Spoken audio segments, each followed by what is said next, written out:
I think that open-mindedness is so important. Your way is not necessarily like the best way. There might be some people that just have like a better way. And as long as you're open-minded, you're willing to learn, you'll be making a lot of progress. Alex was an incredibly genuine guy and opened up about his early life in Ukraine and then eventually into Miami, where he started working on Upwork in e-commerce before starting his own businesses and scale them to 8 figures. It was an incredible rags to riches story, and I hope that you enjoyed it. Awesome. Well, thanks again, Alex, and just want to say, how you doing today? What's going on? Good, man. Working. It's an evening here, so yeah, finishing my working day. How about you?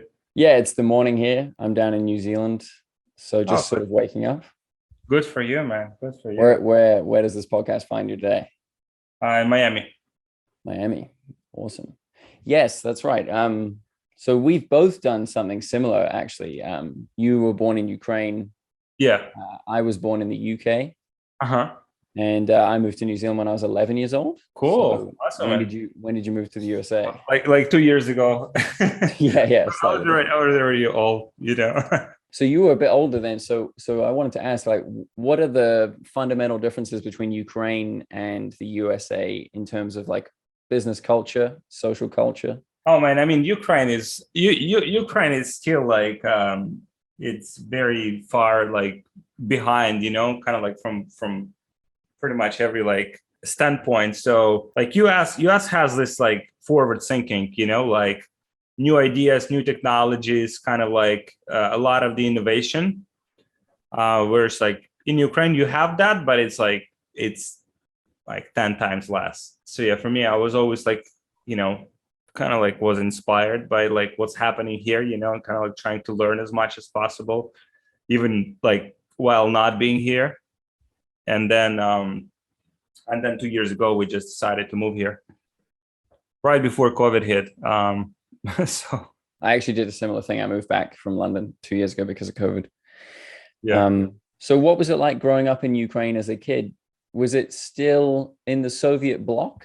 Yeah. So I was born like 1990, and Ukraine left like Soviet Union like in 1991. So kind of like on paper it was still like Soviet Union, but then, you know, it's yeah, man, it's kind of like, you know, when the country is just like developing, I don't know, it's kind of like when you go like and you see like such like vast like differences, you know, like when the country is like that, you know, like the buildings, like the businesses, like how they operate in general, like everything is so like behind, you know what I mean? It's just like, and now with war, I mean, it's like, it just, you know what I mean? It's just like back to square one.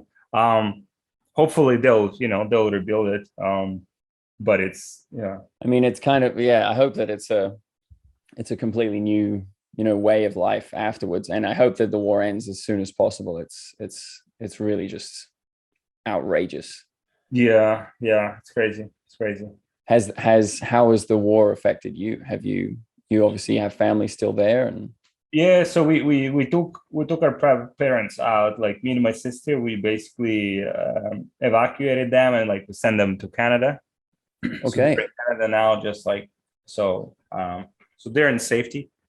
But like when I was like I was living in Ukraine until like 2014. And that's where the first war, I mean, this war kind of like started like long time ago. And that's where it just like started, you know. It's like same as you, probably, like you're just choosing the environment, you know what I mean? Like we're living in like day and age where it's like, you know, if I don't want to live in this country, I want to live in this country. Like you're just making those choices and you just relocate. I think a lot of people, they just kind of like get like stuck, like, or I mean, they're like from certain country and they don't want to move, or like they, you know, they just kind of like getting too accustomed to like their environment and their like circumstances, which I think is, you know, is a major factor. Like no matter what you want to do, is like, I mean, you have freedom to move, like, and you have to move, you have to relocate, you have to change environments throughout the life. You probably would have to change your friends, your social circle, So I think those things like just like is the price of what you want to do, like, so I moved from Ukraine like 2014. We moved to Poland, then we moved to Malta. I don't know if you're familiar. It's like I've been around Eastern Europe a little bit. yeah. So we lived in Malta, like in Switzerland, then we moved to Poland, and then we moved to United States. Just kind of like looking for a better environment, for business, for family. Just kind of like moving around all the time. So I've moved house 18 times now. And wow. I totally agree with what you're saying. It's something I've always thought is like, the birds migrate in winter. Yeah. But humans always stay in the same house. Yeah. like their whole lives, and it's like nature is saying, yo, like you can just go somewhere else. Exactly. You have different thoughts, different experiences, and different perspectives. So for sure. In that time and even now, like what sort of things have you learned from moving around? Mostly like it's like those learnings, I think they come from like people, because oftentimes, like, let's say you're moving to a new area, now you gotta kind of like know the neighbors, or kind of like get connected with people. And looking backwards, like all of the major shifts, all of the major kind of like progress we've done, like in business and in life, mostly have been correlated with getting to know someone, connecting with someone, like messaging someone, having like lunch with someone, like attending like a mastermind, attending like an event, meeting someone. It's like mostly has been related to that. And so these three locations, they kind of like amplify that. So like, for example, like you're running a business and you have like some specific challenge. Now you're trying to resolve that challenge. You're meeting some people that operating similar businesses that have maybe like already resolved that challenge and that can share the solution with you. And like those things, like you're looking at kind of like trajectories, like always those things that, kind of like make the biggest impact. That's actually something I think about e-commerce quite a lot. Like I used to be a chef and I'd meet lots of people, Cool. Customers always coming up and saying, that was awful. Why did you cook me this? Or they say, thanks for the meal. But when you're in a e-commerce business, like it's quite rare that you like meet your actual customers, Yeah. So I always have this dichotomy of like, is a brick and mortar store going to earn you less money, but are you going to have a better life? Mm-hmm. Like maybe in your community, you're doing like more change. It's a bit more local. But obviously you're very deep in the e-commerce space. But what do you think about that? Yeah, man. I mean, I haven't seen a lot of my customers, like we've sold like, man, at this point, it's way above. Like last time I checked, I tried to kind of like calculate it, because we have many brands and many like stores, and many stores we have already either sold or closed. I mean, way above like 1.5 million like customers, which, I mean, on a big scale of things, it's nothing. It's like United States has a population of like 300 million, so it's not a lot. But I from my perspective, like e-commerce gives you those tools to like reach a lot of people. And if you have like a life-changing product, change those people's lives like on a big scale, which you can definitely do like local, kind of like in the local community, and you can connect with people like one-on-one. E-commerce just allows you to do that on a much bigger scale. No, I mean 1.5 million is still pretty good, dude. Yeah. So what is that in reference to? And I want to ask, like, when did you start making online stores? Mm-hmm. How many have you made? Tell us about that. Yeah, so I started with e-commerce probably year like 2015. I was working like as a freelancer. So we moved from Ukraine to Poland. Like no job. Like I didn't speak language. We didn't have even like visas. Like no way to work basically. No nothing to do, and like found some job in a factory, and like I didn't want to continue that way. It was very like labor job. You're dirty like all day long. So I didn't want to do that. And I'm like, one day I'm just like, hey, I don't want to do this anymore. I had my clothes in the back, very dirty every day, like, because we were making these like cups from like from a clay, and like, it was like a rat, like you literally breathing like dirt, like it's insane. And so I just throw out the clothes. I call the guy, like, I'm not coming tomorrow to work, and like, and that's it, just finished there. And then like, what I do now, like, and so started with pretty much as a freelancer, just like, there was this platform called Elance, now it's Upwork. I just signed up. I didn't speak English, so I had to kind of like learn that as I went, and just copying, like, people having their like job description. I would copy it. I would like change a few words, and like, pretty much started from there. And that's where I first got in, like, into like e-commerce, more on the service provider side. Started working with businesses, and some of them were like e-commerce. I didn't even know that you can have like e-commerce business. I didn't even know, like, oh, there's like a business, you can be located here, your customer can be located, like, I mean, I was buying stuff from Amazon before, but like, it didn't kind of like occur to me that you can be the person that actually behind that actually sells that. And like, and so that was a big mind shift. And I throughout that process, I met actually that guy, literally, he was from UK too, very sharp guy. He was like very young at that point, like he was like 18 or 16, and he started this like drop shipping store. And then he hired me because I positioned myself as like Facebook advertiser. It was year like 2016 or so, and like, so he hired me as like to run his ads. And pretty much I was seeing like, so he's buying his product like on AliExpress like for $3, and he's selling it here to Facebook ads for like $15. And I'm like, okay, I know where to buy it. And we started advertising. Like in like first months, we hit like $200,000 in revenue. Second month, like $500,000 in revenue. So it scaled it pretty nice.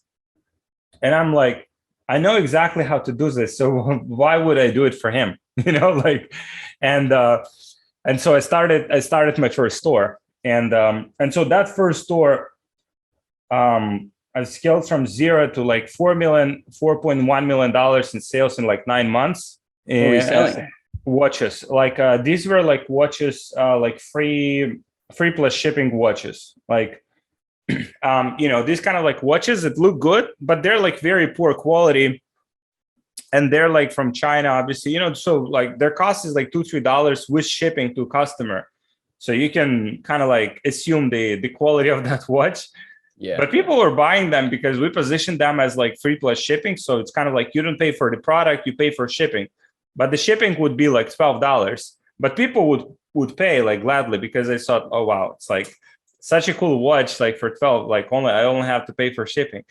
And so we sold a lot of those. And so that was a big, like, kind of like shift from like, so basically into like service provider, and then some service provider into like actually like more like a business owner.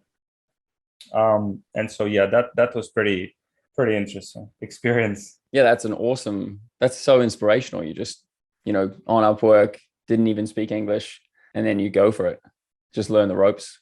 Yeah, man, it's like, I think it's like back against the wall. Like, I didn't want to go back to Ukraine. Like, I think you gotta have like, I don't know, maybe that's how I operate, maybe that's how everyone operates, but you gotta have something that's like you just don't want to go back to, like, or you gotta have some pain, like, because humans are very simple. I mean, humans are complex, but like they do things for two major reasons, right? One is like eliminate pain, right? And the second is to gain pleasure, right? Let's say you're scrolling Instagram, or I'm scrolling Instagram, and that's so like that, sends like a dopamine, like a dopamine, like a dopamine, like a dopamine, like a dopamine. You have like entertaining, like you're watching entertaining videos like on a TikTok.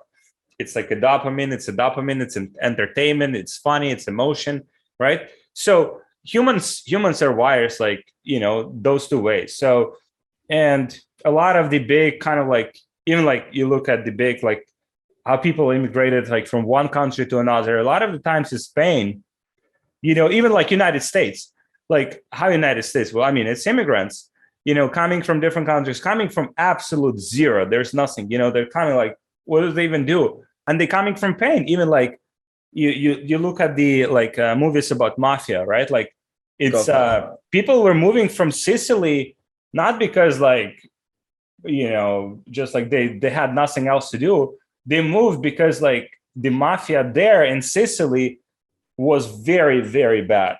Those people were like, they were like abusing people and killing people. So that's why people were running from there to America, like, beginning of like the 20th century. So that was a pain that motivated, people to move. Now a lot of those people are in like, in a government top positions. A lot of their kids, grandkids, are wealthy and established. And or like I'm in Miami here, like a lot of people from Cuba. Also, Cuba was like horrible place. Like when in 60s Fidel Castro came to power, like a lot of people just fled.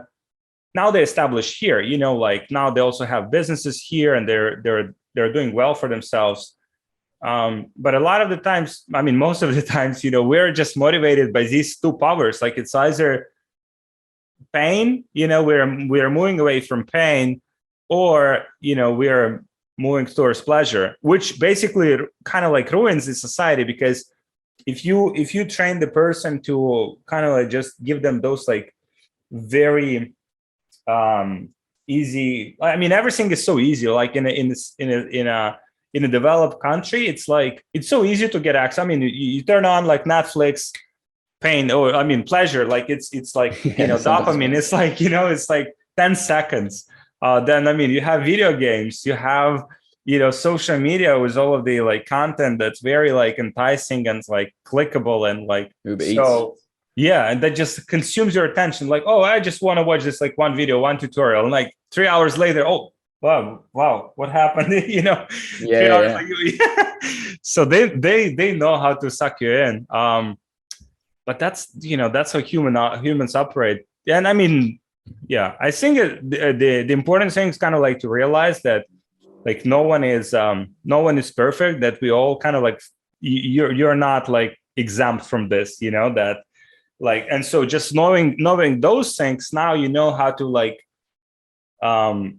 motivate yourself and how to get let's say you want to accomplish something, then you're putting some things in place that if I don't do this, you put some punishment, right? Okay, so if I don't do, let's say we have a deal, okay, I have to like, I don't know, I have to lose like 10 pounds or 10 kilograms by this date, or otherwise I'll pay you like $10,000.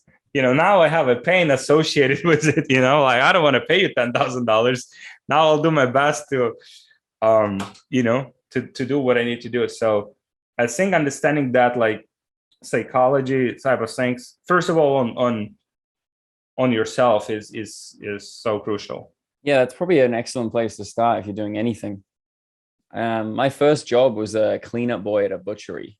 Oh man, geez. And that was it's like what you were saying in the factory job, like you were just dirty all the time, like covered in blood and like bones, like bits of muscles, everything. Wow. And when I went there, I just knew like I shouldn't be doing this. Yeah. Like it's like your mind is saying like you need to change this. And it wasn't like that bad. Like I'm sure there's worse jobs, definitely. But I guess people listening to this, if they have something that they can move away from, then that's just going to be more inspiring and get that thing that they want to do started. But it's actually hard because, as you say, like most people in the developed world, they're not really running away from anything that's too difficult. Like everything is so easy. So yeah. Okay. Even like you run a business, right? Like let's say you run a business and like you mismanage it, or something happens. Even the bankruptcy laws, they're not that bad. Like it's you know what I mean? Like in my country, I mean, that was different. Like if you borrow money from someone and you don't pay that money back, I mean, yeah, it's much worse than that. There are no laws. But like, yeah, in developed countries, it's you really have to like find either it's like kind of like on the positive side, like, okay, so kind of like what drives you, like what, maybe you want to just like better like life for your family, or finding that like reason why you want to do this. But at the same time, yeah, I think finding like a pain that associated with not achieving what you want, as extra like as extra factor for you to actually achieve it. Yes, I mean, it's going to be difficult to sort of key that into your life, but if you can, then it's going to be very beneficial. Yeah, it's kind of like the fall of the Roman Empire. Like, they were at the beginning, very tough, very battle hardened, and yeah, they would go and do things that they hated. But then slowly through centuries, they become kind of like, oh, we like wine and we like the slippers and the robes, and everything sort of falls apart. That's such a good example, right? That's I mean, you see that like with United States versus China. Yeah. I think China is working a lot harder than the US. Maybe that's just my like assumption, but I think just the whole like culture is different. Like they're pushing people harder. Like, I mean, not in a good way. It's like, I mean, it's a communist country, but like, it's it's extreme. Yeah, it's extreme. It's definitely extreme. But I mean, the output, I mean, their output is a lot higher. So the economy is like probably like in 10 years, their economy will surpass American economy. Yeah, we'll see. But I mean, that's just like different culture. So I have partially that like Eastern European, that like kind of like Soviet like mentality, where it's like no matter what you just do, you just keep going. I think that's very beneficial. And also like now it's Western as well, like where it's like, okay, maybe like not try to work harder, like let's work smarter. Which I think both are, like combination of both is like, yeah, definitely. How does that come into your consulting company now? So, I mean, first, like we hire a lot of people from like Eastern Europe, because we can operate with that type of mentality where, we're direct to people. People can take direct feedback. They can get better because of that feedback.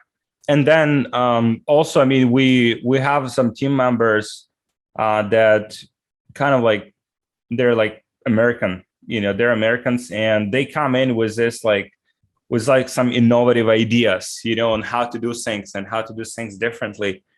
And for me personally, I mean, I have this like evolution, which like before, let's say, even like how I was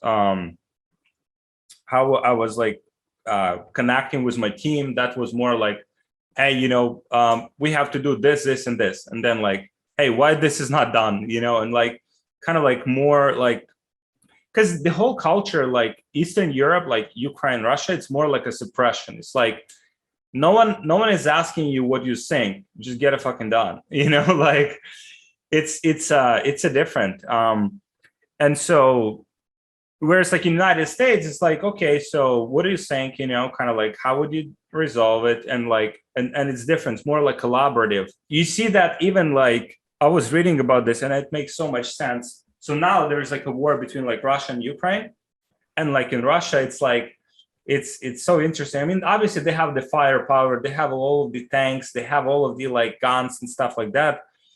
But I mean, they have like very like vertical kind of like hierarchical structure. Yeah. Yep. So it's like, let's say some general on top says, okay, so here's what we got to do. We have to do this, this, and this, right? Then no matter what, like, I mean, all of the people like on kind of like on the bottom, they like do it, right? Like, hey, okay, we have to get to this point and we have to like, we have to shoot here, here, and here, and people do it. But the problem with that is like the battlefield always evolves, right? And the battlefields are not like always created equal. Some battlefield, you have some mountains, you have some like more like flat, you have some rivers, you have like different kind of like factors.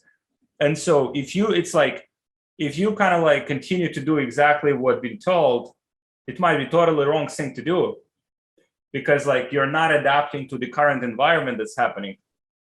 Versus like Ukraine has adapted a lot of things from NATO and like from like developed countries' armies, where they work in a more like smaller, decentralized units. So there's like few people on that unit, and then they kind of like operate in a more like independent way, more like adaptable. Okay, we wanted to go this route, but actually this route seems like dangerous based on current circumstances, so let's go this route.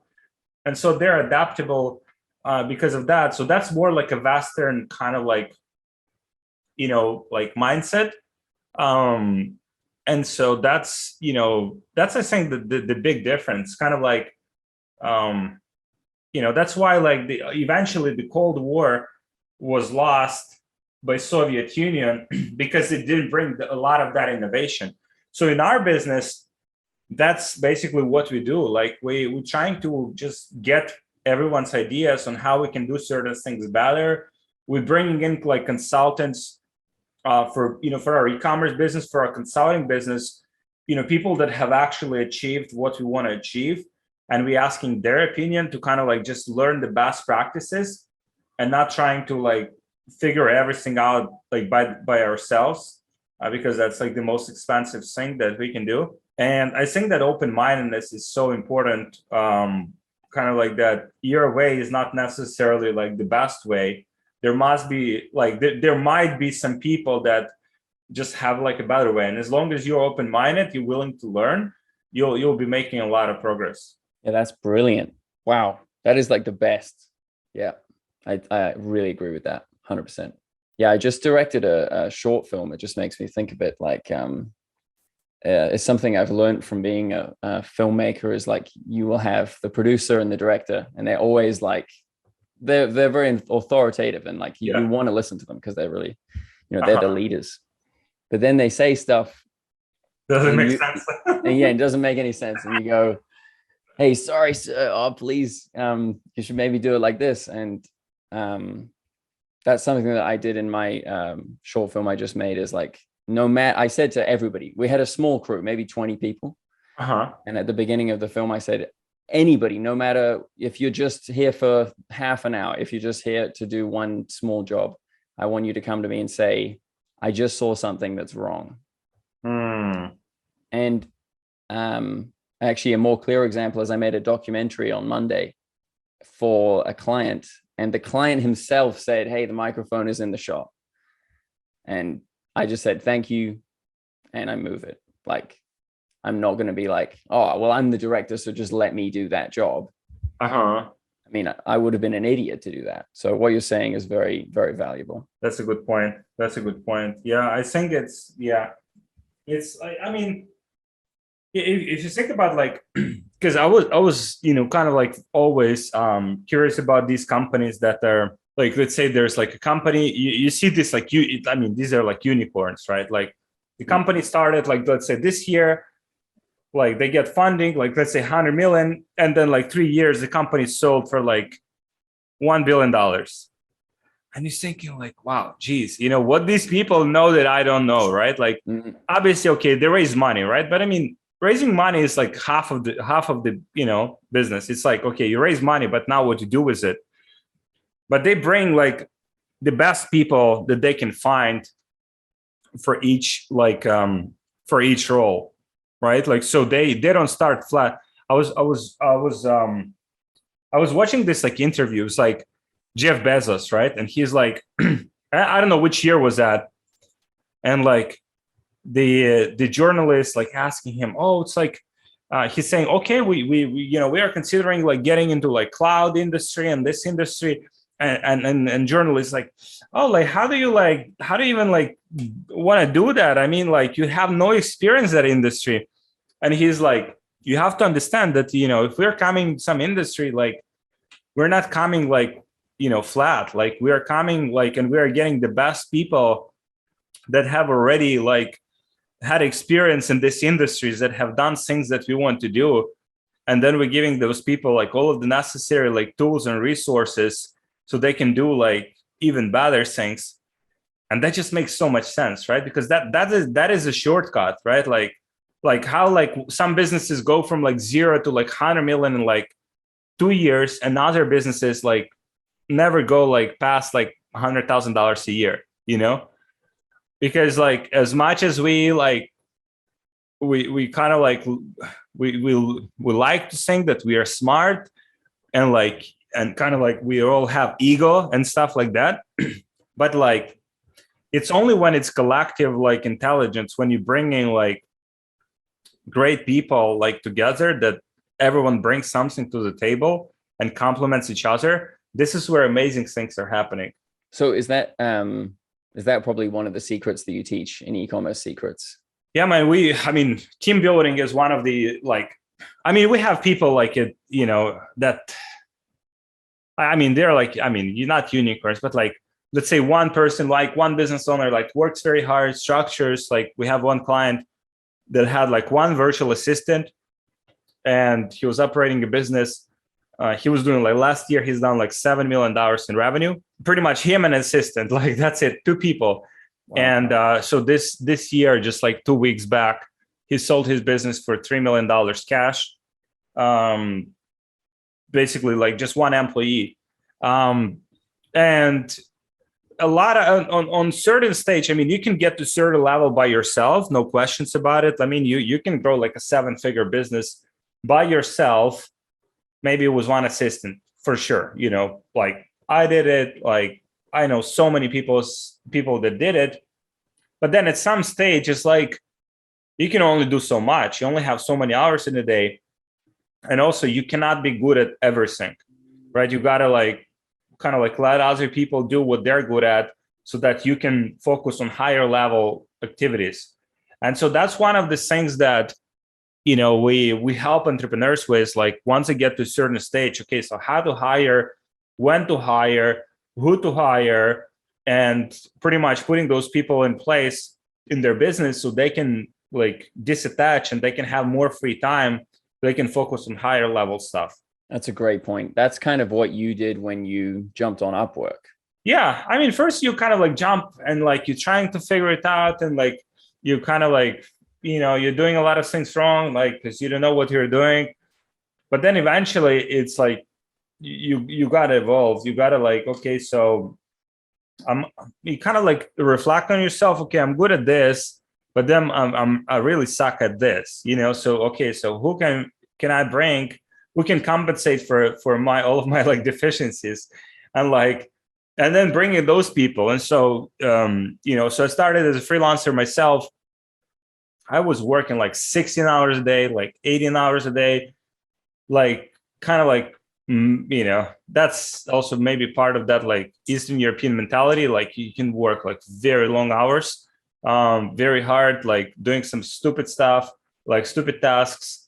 But putting a lot of work in, but then at the same time, I burn out, like I'm like, oh, I can't do this anymore. I don't want to do this anymore. I don't want this, like, and so, and that's the stage where you start hiring. And when you're hiring, like probably first few hires, you won't like get right. Like you probably will be like wrong hires, but you gotta still like, even if you do like wrong hires, which is inevitable, I think, you still have to kind of like just learn from that and just continue to look for people. Because oftentimes, one of the things I remember, I hired this person, so our e-commerce business was blowing up. I was just like here, and I'm like, okay, let me hire this guy. And like, I think he can do stuff better than me. And, and instead of like kind of like properly training him and keeping him accountable, okay, so here's what needs to be done. Okay, do it, and like, and that didn't work out, like 2 weeks in, I'm seeing,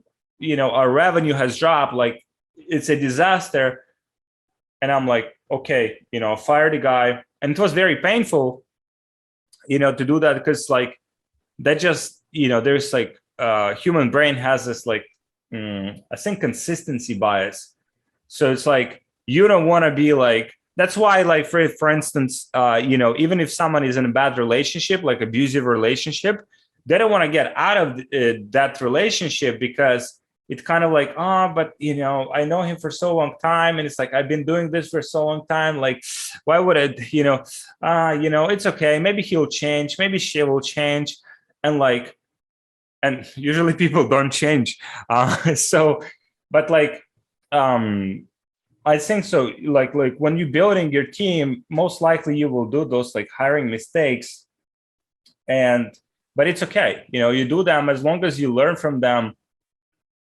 Like your next hire hopefully will be like smarter, like will be better hire than you did before. And so as long as you do that kind of like gradual evolution, because for me, what happened, like I hired that person and it didn't work out. And then like, I'm like, I don't want to hire anyone. I will work like till I just drop, and like, and like, you know what I mean? And just like trying to push it. Okay. And then it gets to another breaking point, because you only can work so much. And then like, okay, I have to hire someone. And then you hiring someone, and hopefully you do better decisions. So for me, like, I mean, we hired so much, like last year. And I mean, last year, it's already like, I already had experience, like last year, like mishired probably like 7 people. And like this year, from the beginning of the year, we probably let go like 6 people. And like, I think that's just part of the game. Like, but every time it's faster. I think what's more important is like every time it's faster. So sometimes, you hire someone, you keep them like 3-4 months, and then you figure out it's not good. And then you decide to keep them for another 1-2 months. Now you just wasted 6 months. Versus like, okay, it's 2-4 weeks. If there are some red flags, it's better to just kind of like split ways with person, just cut it, and like, okay, learn from that, and just next time do it smarter. But at least you're not wasting time, which is, you never can get it back. It's actually, bringing it back to myself, but the short film, I had a director of photography, in charge of the camera and the lights. And the first guy I brought on, every time we talked about the film, he wanted to change my idea, but I wrote the film. And then I have the consistency bias. I'm like, he's a good guy. I've worked with him before. It'll be fine. We'll make it work. Even though every meeting he was like, I don't think you should do it like that. Maybe it would be better if it was slower. And I go, but I've been making this thing I've been writing this film for so long, and I just want to do it my way. And then I bring on a new director of photography, and he just says, whatever you want to do, I'll do it. And he did it so well, and it looks so beautiful. I'm so happy that happened. Can I watch it, like the documentary? Yes, absolutely. Yeah, I can send it to you. Yeah. Awesome. It's based on my experience as a bartender, and it's just a simple story. But I wish I'd heard about the consistency bias first, because I definitely held on to the first director of photography for too long. Oh man, we all have egos, like have egos, have this like all these biases, it's like, I think like this like pain, right? Like, which comes down back to pain. Like pain is like, it also teaches you something, right? Like, let's say, for example, for me, like I had this like, so when I was working in a factory, that was a pain, and like, I never want to work like a labor job anymore, like in my life, or like later on, like I was still like, as I was starting as a freelancer, I was like looking for jobs, and like, I got the job at a software company, and I was like a sales guy, and like, they basically fired me like for like no reason, and like that is like very unpleasant emotion, and I'm like, I never want to have this like pain again. So when these painful experiences happen, as long as kind of like we learn from them, but I mean, they're like, I mean, I don't know how to even like replace those experiences, right? Like, can you read about this in a book, right? Will you take it seriously? Will you take it to the same extent as when it was such an emotional type of kind of experience, and it got to you like so much, like, so I don't think you can replace it. I think we all have to eat our portion of shit. Yeah, I agree. I don't think it's hard because you can read the best books and learn everybody's mistakes before you, but it's about being able to remember that mistake and realize that you're in that mistake at the time. Exactly. That's another layer it's quite difficult. And no, on the other side of that is like, so you're not, let's say you're not experiencing something, like you're trying to learn, you're making all these mistakes. And then over time, no matter what you do, I mean, like you're getting better at it. And then at some point, like you might think that you've seen it all, you've done it all, like you've done all the mistakes, and now like this is the only way it works. I know it works. Oh man. Yeah, bad idea. Bad idea. So yeah, that's so I think pretty much the whole like kind of like evolution, the whole life is like it's a fight, it's like not even the fight, but it's like trying to take like full advantage of your capabilities of your brain, while not being like a prey to it, like like, because it wants to fuck you up in so many different ways, like, and so just being aware of that. At the same time, be aware like that other people also have all of these like that is hard to remember. That's a video game, man. You think that everybody's perfect, and when they make a mistake, it's like, hey, why did you do this?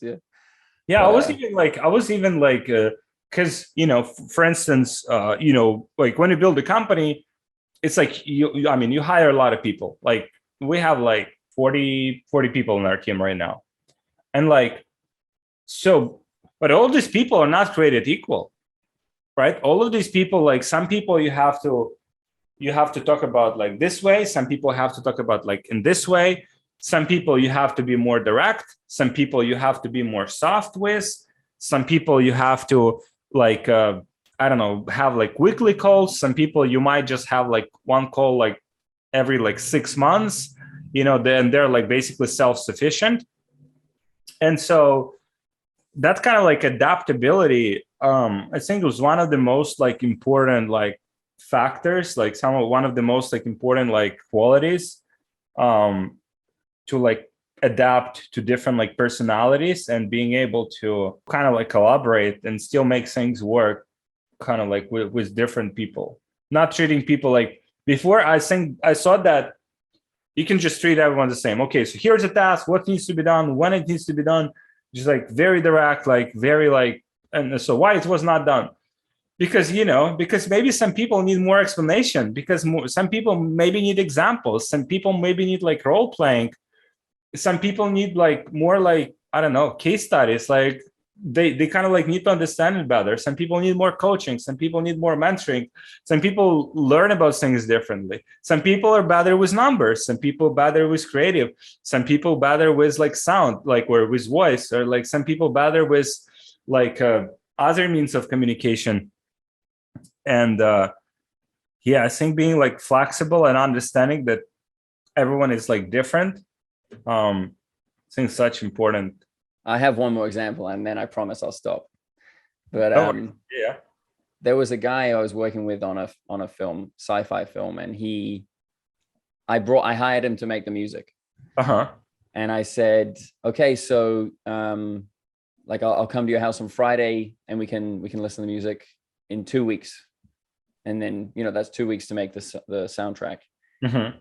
And I come to his house on Friday, and he hasn't made anything. And he kind of plays it off like, oh, I thought we were going to like make it today together. But the lesson that I learned there is like, you can't just expect that he's going to remember that. You have to be a manager and touch base with him in 3 days time and say, so just wanted to check, have you got started? And then maybe we meet in 7 days time, and we can do another review. And then on Friday, it's all done. That's such a good point, man. It's hard to People are all different. Yeah. It's an evolution, right? Like, so like in any industry, right? Like you mentioned, you work like as a bartender, then you worked on a kitchen. Like, so no matter what, I mean, you have to evolve, like or even in the filmmaking industry, there's like so many like different layers that,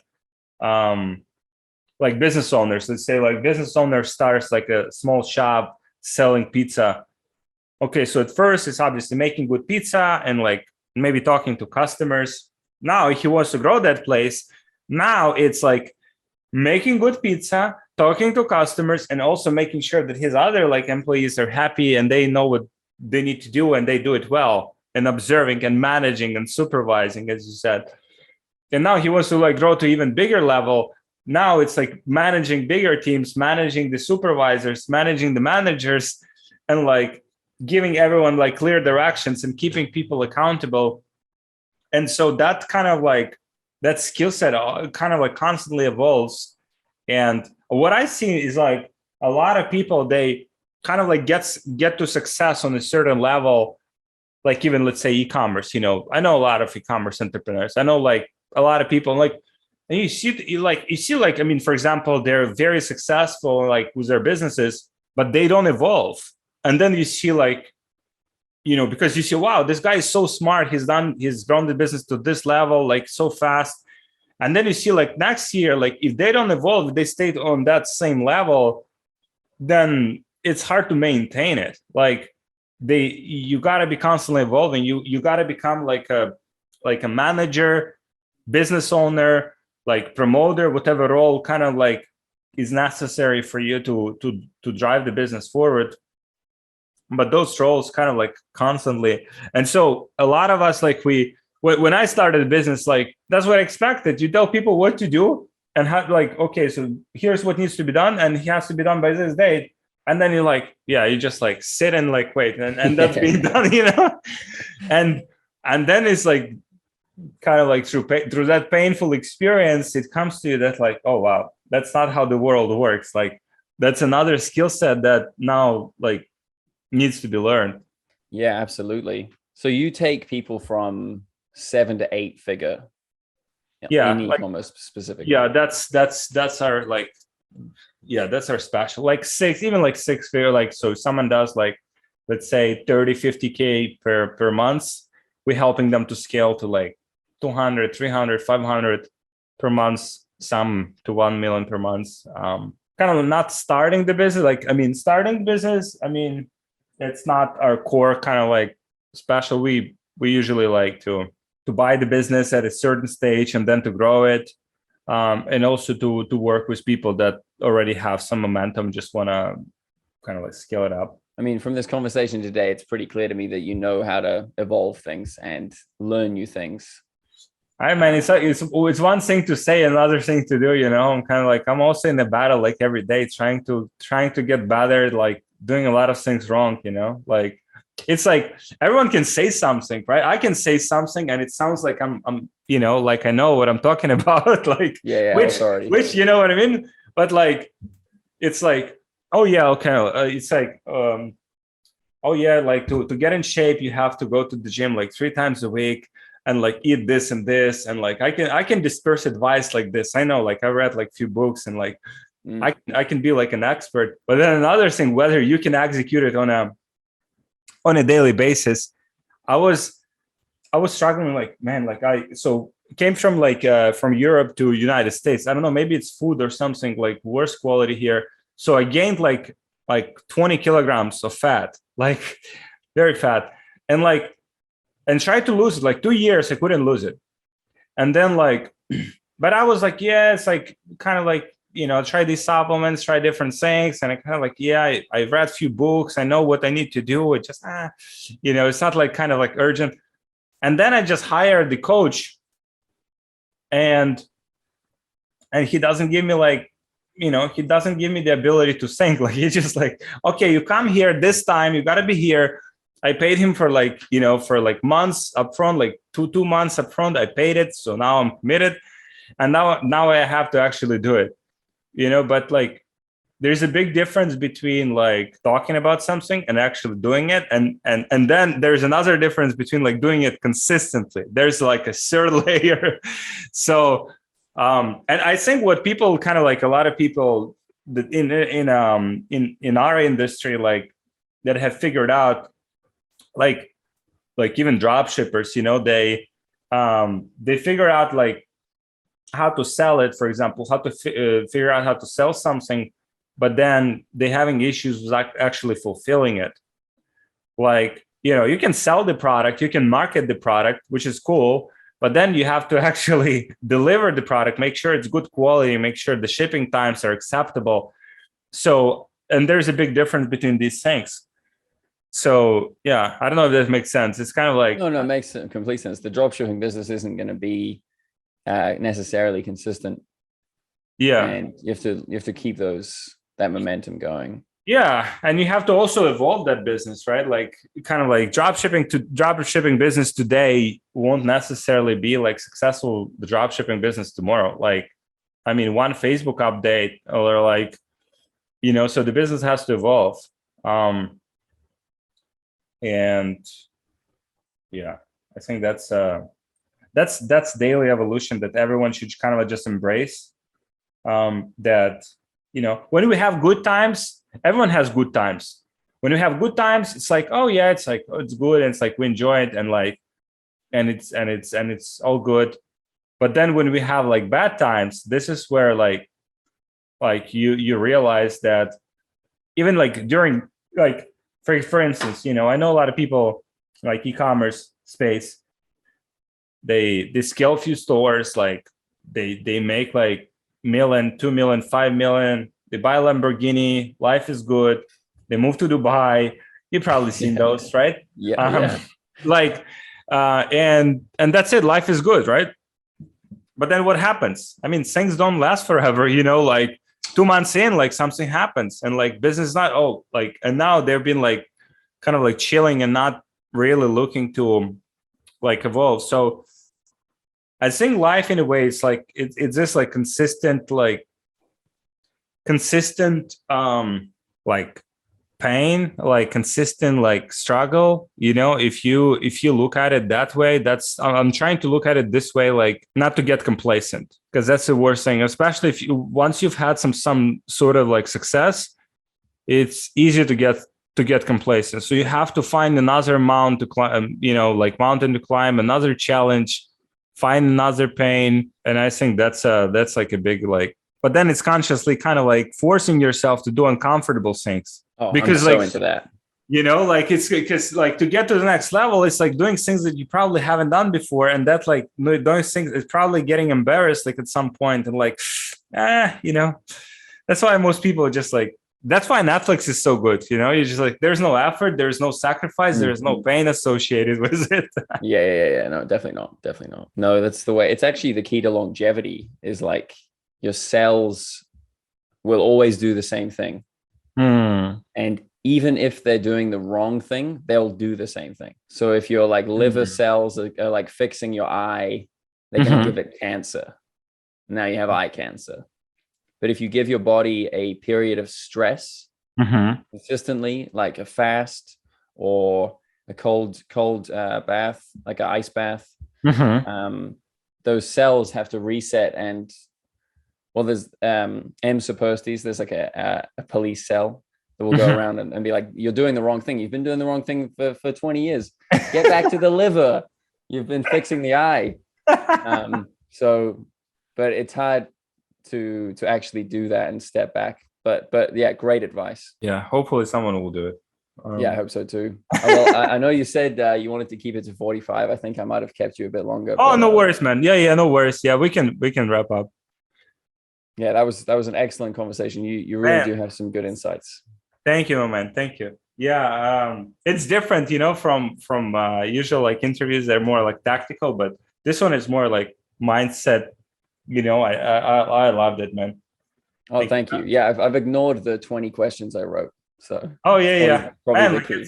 It's good. It's good. Because it's all the same thing, It's like, tactics change. Like, okay, this year's like Facebook changed their interface and like, yeah.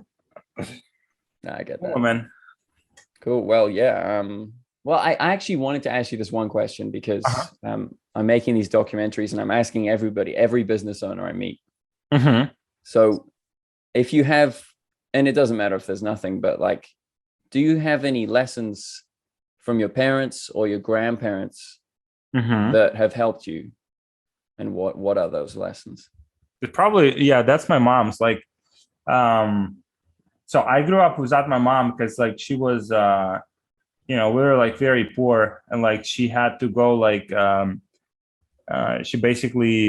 she was abroad. Like I was like from the age of like 7 till the age of like 15. And she was working as basically as a nanny, like as she was taking care of like older people, and one thing she said, like I remember, like I mean she's still alive, but like I remember she said like that she was working like with like wealthy families, like older like families, but they were like wealthy people in Israel. And she said that those people had like a lot of gold, a lot of like, they were like rich people, a lot of cash.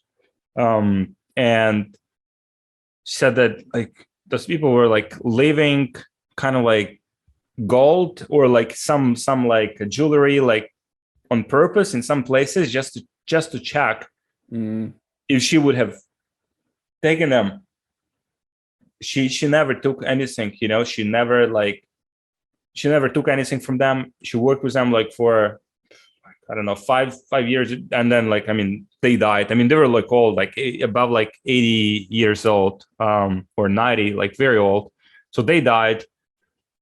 But that reputation that she like, that she was good with them, she maintained that. And like she found like when they died, basically she found another job like within like 3 days. And I think that taught me like a lesson to like, you can fuck up many things, but like if you fuck up your reputation, that's it, game over. Like that's, I mean, obviously, okay, like there's like Jordan Belfort. I mean, he scammed a lot of people. Like now he has podcasts, no one cares anymore, right?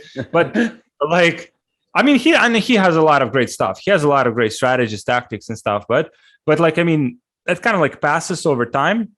But I don't know. It's like I think that like reputation in general is like, okay, you can make like $50,000, you can make $100,000, okay, but like whether that's saying like worse, like ruining your reputation. Like a lot of people do this right now with like NFTs, all these projects, like sketchy projects, like crypto, like kind of like, is that even like worth it? Like, you know what I mean? Like, and so I think, yeah, maintaining your reputation, like no matter what. I don't think I have like anything like, maybe I said something to someone, but it's like, I don't think I have anything to kind of like do. Oh, fuck, I regret I done this. I should not have done this. Like, I mean, maybe little things, but I think that's important thing to kind of like, because then like, I mean, if you have a reputation over time, that gives you like lots